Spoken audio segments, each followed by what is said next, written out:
வணக்கம், welcome to Prabhas kitchen. நம்ம இன்னைக்கு என்ன பார்க்க போறோம் அப்படின்னா, ஒரே ஒருத்தருக்கு மட்டும் சாதம் எவ்வளவு வைக்கணும், ரசம் எப்படி பண்ணணும், ரசம் வந்து ஒருத்தருக்கு மட்டும் எவ்வளவு வைக்கணும், காய் எப்படி பண்ணணும் அப்படிங்கறத பத்தி பார்க்கலாம். டீடைல்டா பார்க்கலாம். ஏன்னா சாதம் வந்து மீறக்கூடாது. இன்னைக்கு வச்சது இப்ப மார்னிங் வச்சோம்னா நைட் வந்து ஈவினிங் வரைக்கும் அது மீந்துக்கு போகக்கூடாது. அதாவது ஒரே வேலையோடய அது சரியாயிடணும். அந்த மாதிரி ரசம் எப்படி வைக்கலாம், இது பண்ணலாம் அப்படிங்கறத பத்தி பார்க்கலாம். மட்டும் சாதம் வைக்கிறோம் அப்படின்னா, இது வந்து ஒரு அழாக்கு கப்பு இல்ல, ஒரு அழாக்குல வந்து இதை எடுத்தேன்னாக்க பாதி தான் இருக்கும்.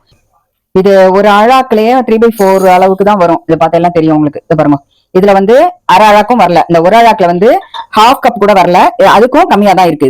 இதுல பார்த்தா எல்லாம் தெரியும். அதாவது கால் அழாக்க விட கொஞ்சம் கூட, அரை அழாக்க விட கொஞ்சம் கம்மி, அந்த மாதிரிதான் வருது. அது மாதிரி இந்த அழாக்கால இதுல முக்கால் தான் போட்டு இருக்கேன். ஏன்னா ரெண்டு சாதம், ரசம் சாதம் மோர் சாதம், அதுக்கு தான். இப்ப வந்து நான் இன்னைக்கு வந்து தேங்காய் சாதம் கொஞ்சமா பண்ணி வச்சிருக்கேன். அது வந்து ஒருத்தருக்கு நிறைய பேருக்கு பண்ணிட்டு அதுல இருந்து ஒரே ஒரு கப்பு மட்டும் எடுத்து வச்சுட்டு மீதி ரசம் சாதத்துக்கும் மோர் சாதத்துக்கு மட்டும் தான் இந்த சாதம் வைக்க போறோம்.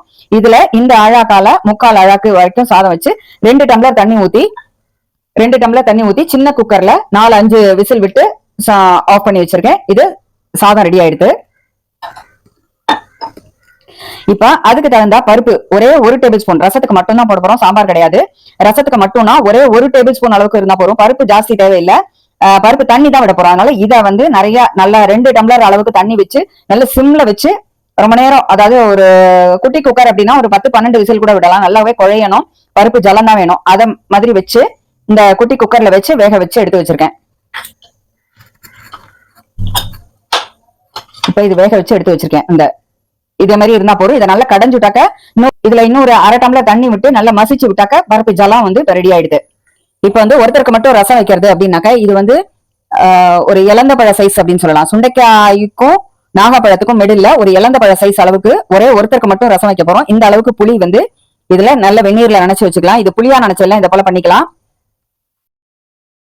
இப்போ புளி பேஸ்ட் வந்து ரெடிமேடா எப்போதும் கடையில எல்லாம் வாங்குறது எல்லாமே புளி வந்து நல்ல லிக்விடா அதை செஞ்சு டேமரின் பேஸ்ட் அப்படின்னு சொல்லிட்டு கடையில எல்லாம் வைக்கும். அதை வந்து நம்ம வாங்கி ஃப்ரிட்ஜ்ல தான் வச்சுக்கணும். அதுல வந்து வினிகர் ஆட் பண்ணிப்பா, கெமிக்கல்ஸ் ஆட் பண்ணிப்பா இல்லையா. இதை மாதிரி கெமிக்கல்ஸ் எல்லாம் இல்லாம நம்ம வந்து ஃப்ரிட்ஜ்லயும் ஸ்டோர் பண்ணாம நம்ம வெளியிலேயே புளியை எப்படி வந்து ப்ரிசர்வ் பண்ணி வைக்கிறது, 1 இயர் 2 இயர்ஸ் ஆனாலும் அது கெட்டே போகாது. அந்த அளவுக்கு எப்படி ப்ரிசர்வ் பண்ணி வைக்கிறது அப்படிங்கிற வீடியோ வந்து ஏற்கனவே போட்டிருக்கேன். கண்டிப்பா அந்த வீடியோட லிங்க் டிஸ்கிரிப்ஷன் பாக்ஸ்ல கொடுக்குறேன், கண்டிப்பா போய் பாருங்க. அந்த மாதிரி புளியை நீங்க இதுக்கு இந்த ஒரே ஒருத்தருக்கு மட்டும் எடுத்துட்டேன் அப்படின்னாக்க சுண்டைக்காய் அளவுக்கு சைஸ் எடுத்துட்டா போறோம். நான் இப்ப வந்து இலந்த பழ சைஸுக்கு நம்ம பெரிய உருண்டையா எடுத்துட்டோம் இல்லையா, அதுல வந்து அந்த மாதிரி புளி பேஸ்டா ரெடி பண்ணி எடுத்து வச்சிருந்ததுல இருந்து நம்ம வந்து புளி எடுத்துட்டோம்னாக்க அதாவது சுண்டைக்காய் அளவுக்கு சைஸ் சின்னதா ஒரே ஒருத்தருக்கு வந்து புளி வந்து சுண்டைக்காய் அளவுக்கு சைஸ் எடுத்துட்டா போறோம். இப்ப வந்து வாங்கோ அது எப்படி பண்ணலாம்னு பார்க்கலாம். இப்போ இது ஒரே ஒருத்தருக்கு மட்டும்தான் ஒரே ஒரு கப் அளவுக்கு வெண்டைக்காய் நறுக்கி வச்சிருக்கேன். இது வெண்டைக்காயோட அளவு பார்த்தீங்கன்னாக்கா 10 வெண்டைக்காய் அளவுக்கு இருக்கும். 10 வெண்டைக்காயை மட்டும் கட் பண்ணி எடுத்து வச்சிருக்கேன். நல்ல பிஞ்சு வெண்டைக்காயா பார்த்து எடுத்து வச்சிருக்கேன். இதே அளவு இது வந்து நல்ல குறுகினாக்க இதுல வந்து பாதி அளவுக்கு தான் இந்த கப்புல, இது வந்து பெரிய கப்பு, இந்த பெரிய கப்புல பாதி அளவுக்கு தான் இது வரும். இதை வந்து இப்ப நான் ரொம்ப சிம்பிளா தான் பண்ண போறேன். வானலிய ஹீட் பண்ணிட்டு கொஞ்சமா எண்ணெய் விட்டு கடுகு தாளிச்சுட்டு இருக்கேன். கடுகு உளுத்தம்பருப்பு கொஞ்சமா தாளிச்சுட்டு இதே வெண்டைக்காயை போட்டுட்டு இதுக்கு வேணுங்கிற கொஞ்சமா உப்பு போடுங்க. ஒரே ஒரு சிட்டிக்கு அளவுக்கு போட்டா போறோம், ஜாஸ்தி போட்டுட்டாக்க ரொம்ப கரிச்சு போயிடும். அதே மாதிரி சாம்பார் பொடி, இது வந்து ஒரு சின்ன முட்டை கரண்டி, எண்ணெய் முட்டை அப்படின்னு சொல்லுவோம் இல்லையா, அந்த மாதிரி முட்டையால ஒரே ஒரு டீஸ்பூன் அளவுக்கு போட்டா போறோம். அதாவது உங்களுக்கு கரெக்டா சொல்லணும் அப்படின்னாக்க ஒரு டீஸ்பூன் அளவுக்கு போட்டா போறோம். உப்பும் அதே போல ரொம்ப சின்னதா கொஞ்சமா எடுத்து போட்டா போறோம். இது வந்து ரொம்ப பர்ஃபெக்டா இருக்கும். இதை நல்லா கலந்து விட்டு நல்லா மூடி வச்சு வேக விட்டுக்கோங்க. இதுக்கு வேணும்னா கொஞ்சமா அடி பிடிக்காம இருக்கிறதுக்கு இன்னும் கொஞ்சோண்டு ஒரு டேபிள் ஸ்பூன் அளவுக்கு எண்ணெய் விட்டு ஒரு சின்ன தட்டு போட்டு இதை போல மூடி வச்சு வேக வச்சிருங்க. இது வந்து 5 நிமிஷத்துல ஆயிடும். ரொம்ப கொஞ்சமா குவான்டிட்டி அப்படிங்கறனால ரொம்ப சீக்கிரம் ஆயிடும். இப்ப பெருங்காய பொடி இல்லைன்னா பெருங்காயத்துல இருந்து கொஞ்சமா கட் பண்ணி அதை நல்லா கொதிக்கிற வெந்நீர்ல வச்செல்லாம் 5 நிமிஷத்துல நல்லா கரைஞ்சு ரெடி ஆயிடும். இப்ப வந்து கொஞ்சமா ஒரே ஒருத்தருக்கு ரசம் வைக்கிறதுக்கு 1 டீஸ்பூன் அளவுக்கு உப்பு போட்டிருக்கேன். ஒரே ஒரு டீஸ்பூன் அளவுக்கு, நான் எப்பவுமே கல் உப்பு தான் யூஸ் பண்ணுவேன்.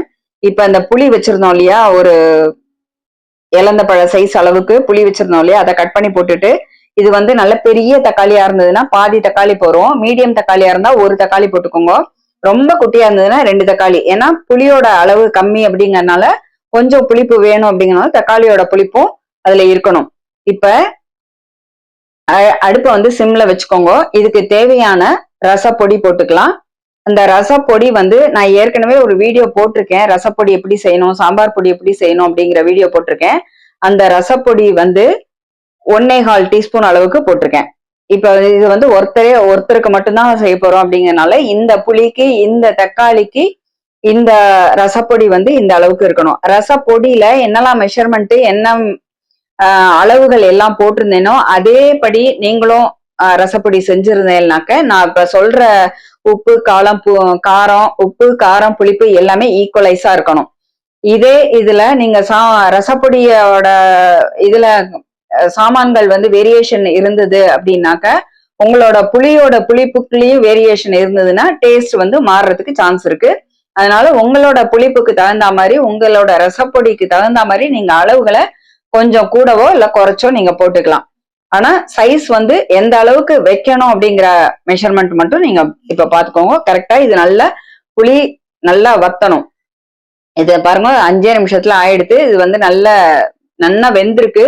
பச்சை கலர் மாறாம இருக்கும் போது இதை அடுப்பு ஆஃப் பண்ணிட்டு ரெடியா வேற பாத்திரத்துல இத வந்து மாத்தி எடுத்து வச்சுக்கலாம்.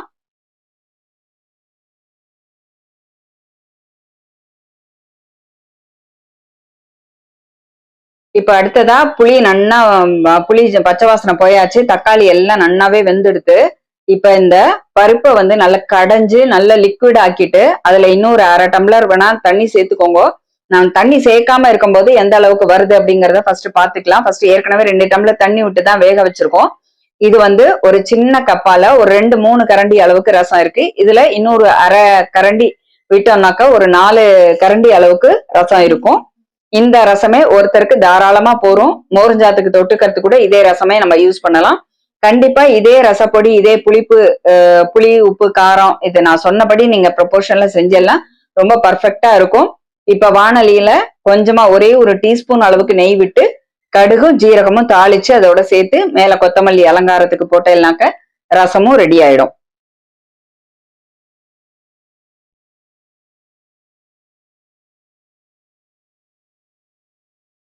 இப்ப வந்து பருப்பு வந்து நம்ம கொஞ்சமா ஒரே ஒரு டீஸ்பூன் அளவுக்கு தான் போட்டோம் இல்லையா, அதனாலதான் வந்து தண்ணி வந்து ரசம் வந்து நல்ல லிக்விடா இருக்கு. இதே வந்து நீங்க பருப்பு கொஞ்சம் கூட போட்டிருந்தேன்னாக்கா இது சாம்பார் மாதிரி ஆயிடும். அதனால கண்டிப்பா பருப்பு ஜலம் மட்டும்தான் விடணும். வேற எதுவும் பண்ணல அப்படிங்கறனால அந்த பருப்பையும் ஒரு டீஸ்பூன் அளவுக்கு இருந்த பருப்பையும் அதோடய போட்டுட்டேன். இப்ப மேல கொத்தமல்லி போட்டுட்டு தாளிச்சு கொட்டியாச்சு. அந்த பெருங்காய தண்ணி ஊற வச்சிருந்தோம் இல்லையா, அதை லேசா நல்லா குழைச்சு இதோட விட்டோம்னா ரசம், சூப்பரான ரசம் ரெடி ஆயிடுத்து. ஒருத்தருக்கு வேணுங்கிற குழம்பு, ரசம், கறி எல்லாமே இப்ப ரெடி ஆயிடுது. கறி வந்து பாதியா சுண்டி இருக்கு அப்படிங்கறத பார்த்தாலே தெரியும். இது வந்து தேங்காய் சாதம், 1.25 அழாக்கு சாதம் வச்சிருந்தோம் இல்லையா, சின்ன கப்பால 3/4 அழாக்கு வச்சிருந்தேன். இந்த ரசம் இது ஒருத்தருக்கு தேவையான இது வந்து கண்டிப்பா இது போரும் இந்த மெஷர்மெண்ட். இந்த விஜயலட்சுமி மேம் கண்டிப்பா வந்து இந்த வீடியோ பார்த்துட்டு உங்களுக்கு யூஸ்ஃபுல்லா இருந்ததா இல்லையா அப்படிங்கறத கீழே கமெண்ட் பாக்ஸ்ல கண்டிப்பா போஸ்ட் பண்ணுங்க. இப்ப வந்து இந்த குவான்டிட்டி வந்து ரசம் வச்சிருக்கோம், காய் வச்சிருக்கோம், சாதம் வச்சிருக்கோம். இதே வந்து அதாவது இது ஒரு மீடியமா, ரொம்ப பொறாமையும் இல்ல, ரொம்ப கம்மியா சாப்பிடவும் இல்ல, அந்த மாதிரியான பேருக்கு இது வந்து எவ்வளவு குவான்டிட்டி அப்படிங்கறத சொல்லியிருக்கேன். சில பேர் வந்து காய் ரொம்ப சாப்பிட மாட்டா அப்படின்னாக்கா இன்னும் கொஞ்சம் கம்மியா பண்ணிக்கலாம். இல்ல நன்னா 2-3 வாட்டி காய் நிறைய சாப்பிடுற வாழை இருந்ததுனாக்கா இன்னும் கொஞ்சம் ஆட் பண்ணிக்கலாம். அது வந்து சாப்பிடுற வாழை பொறுத்து மாறும். அதே மாதிரி சாம்பார் ரசமும் ஜாஸ்தி நன்னா 2-3 கரண்டி விட்டுப்பா அப்படின்னாக்கா இந்த அளவுக்கே போறோம். இதே இப்ப ரெண்டாவது பேர் இருக்கா அப்படின்னாக்கா இதுல நீங்க இன்னும் கொஞ்சம் ஆட் பண்ணிக்கலாம். இல்ல இதை விட இன்னும் கொஞ்சம் கம்மியா தான் விட்டுப்பா, 2 கரண்டி தான் விட்டுப்பானாக்க இதுலயும் பாதி அளவுக்கு நீங்க, இது வந்து 4 கரண்டி அளவுக்கு ரசம் இருக்குதுல, இதுலயும் பாதி அளவுக்கு நீங்க எடுத்துட்டா போறோம். அந்த மாதிரி குவான்டிட்டி அளவுகள் சாப்பிடுற வாளோட இதை பொறுத்து நீங்க வந்து மெஷர்மெண்ட் வந்து கூடவோ குறைச்சோ நீங்க செஞ்சுக்கலாம். அதே மாதிரி ரைஸும் அப்படிதான் மீடியமா சாப்பிடுற வாளுக்கு நான் வச்சிருக்கேன். இதே வந்து இன்னும் கம்மியா தான் சாப்பிடுவா அப்படின்னாக்கா இன்னும் கொஞ்சம் கம்மி பண்ணிக்கலாம். அதுவே வந்து நன்னா இப்ப தேங்காய் சாதம் இல்ல வெறும் ரசம் மட்டும் தான் வைக்க போறோம் அப்படின்னா சாதம் இன்னும் கொஞ்சம் கூட வச்சுக்கலாம். இதுவே வந்து லேடிஸை விட ஜென்ஸ் வந்து இன்னும் கொஞ்சம் ஒரு அதிகப்படியா ஒரு 1/4 அழகு அதிகப்படியா சாப்பிடுவா. அதுக்கு தகுந்த மாதிரி நம்ம லேடிஸ் சாப்பிடறாளா ஜென்ஸ் சாப்பிடறாளா பார்த்து வச்சுக்கணும்.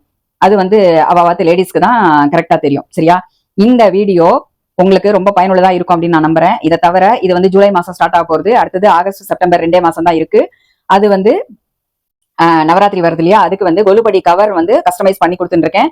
5 படியா, 3 படியா, 7 படியா, 9 படியா, உங்களுக்கு எந்த மாதிரி படி அளவுகள் வந்து படி வந்து லென்த், பேக்ல உள்ள லென்த், பேக்ல இருந்து ஃப்ரண்ட் வரைக்கும் உள்ள லென்த், ஸ்டெப்போட லென்த், பிரெத், ஹைட் எல்லாமே நான் வந்து எப்படி மெஷர்மெண்ட் எடுக்கணும் அப்படிங்கிற வீடியோஸ்லாம் நான் ஏற்கனவே லாஸ்ட் இயர் போட்டிருக்கேன்.